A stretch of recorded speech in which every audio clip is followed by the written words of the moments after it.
Yes guys, nongeye kuguhereza ikaze kuri The Truth Inside Learning ibisanzwe ni wa musore wanyu ari we Bati Chris kuri The Truth Inside. Ndakwibutsa rero gukora subscribe aho uherereye wowe ubarizwa mu bihugu bigiye bitandukanye, kandi nanakwifuriza amahoro n'imigisha y'Uwiteka bikomeze bibarinde wowe n'umuryango wawe wose. Tudatinze rero nongeye kuguhereza ikaze muri showbiz yacu rero, aho nkubwira kabisa uwo bita Double J hamwe na Kirikou ndetse na Bruce Melody baje gukora umuzigo ukomeye cyane kabisa, umuzigo urimo kuvugwa na benshi, umuzigo w'ingoma inshyashya bita bia cyangwa se inzoga. Uwo muzigo waje kugaragaramo ibintu bigiye bitandukanye guys, nko kurimo kubibona kuri screen yawe. Iyi ndirimbo iraza guca ibintu, iyi ndirimbo iraza gukora ishyano hirya no hino, yaba mu Burundi cyangwa se mu Rwanda ndetse no muri East Africa hose. Ni indirimbo rero yakomeje kuvugisha abantu benshi cyane bitewe n'ibintu byagiye bigaragaramo, dore ko haje kugaragaramo abana b'abakobwa ubona yuko kabisa ari abakobwa beza, abakobwa bazi kwactinga muri video, yabazi gucinya umuziki kabisa. Haza kugaragaramo amasutiye ndetse n'amasuve cyangwa se amakariso guys. Ariko ibintu creativity y'iki gihe ya music industry igiye kugenda ifata indi ntera, dore ko abantu bose basigaye baribohoye kabisa, basigaye berekana uko bashatse guys.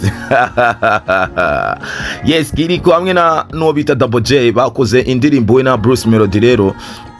Iyi ndirimbo yikora yabo kabisa, barayiteguye dore ko bamaze igihe i Kigali bavuga ko bashaka kugira ngo bashire umuzigo hanze, bari kumwe n'umwe mu bahanzi bakomeye witabira ndetse bimwe mu bitaramo i Bujumbura ariwe Bruce Melody. Nuko byaje kubamo akaduruvayo, aza kujyanwa no muri prison arafungwa, ariko baza kumurekura. Ariko nago byabujije abahanzi bo mu Burundi kuvuga ati twege icyo dushaka ni iterambere muri music yacu, ni iterambere muri industry ya Burundi, kugira ngo umuziki wacu ufati iyindi ntera guys. Rero hano uko ubibona nawe, hari ukuntu ubibona imbere yawe kabisa. Ngewe nkurikije ukuntu video imeze ni iri kuri standard ndetse y'abanyamerika, iri ku rwego rw'abanyamerika. Nta kintu, ni no comment kabisa, dore ko iyi ndirimbo ikoranye ubuhanga butangaje. Hano rero haje kugaragara kabisa Kirikou yasarishije cyane, yasarishije yirekuye kabisa, ubona yuko yavuze ati ngomba gusubira iwacu Bujumbura, hari ikintu nerekanye, hari agashya nerekanye guys. Bruce Melody nawe aravuga ati si nabihangana mwabana b'abarundi mwe, rero reka mbanze mbakomemo kabisa, mbasigemo akantu ku buryo muzasubira Bujumbura muvuga ati hari umuntu udakinishwa. Bruce Melody yaje kugaragara naho mufata ishusho ari hagati y'amakariso ndetse na suve, amasuti y'abakobwa kabisa.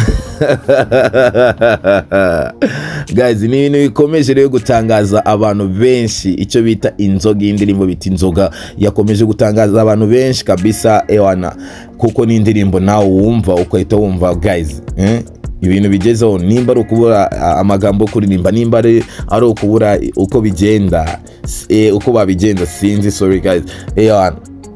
Biratangaje kabisa, biratangaje. Ubu i Burundi ndashaka kugira ngo inze kumva uburyo bayakiriye, biteguye umuziki wabo, uburyo barimo kuwumva kabisa, kuko ni ibintu nawe ushaka kureba tuvuga ati guys, no ahantu tugeze na handi hantu ari hejuru.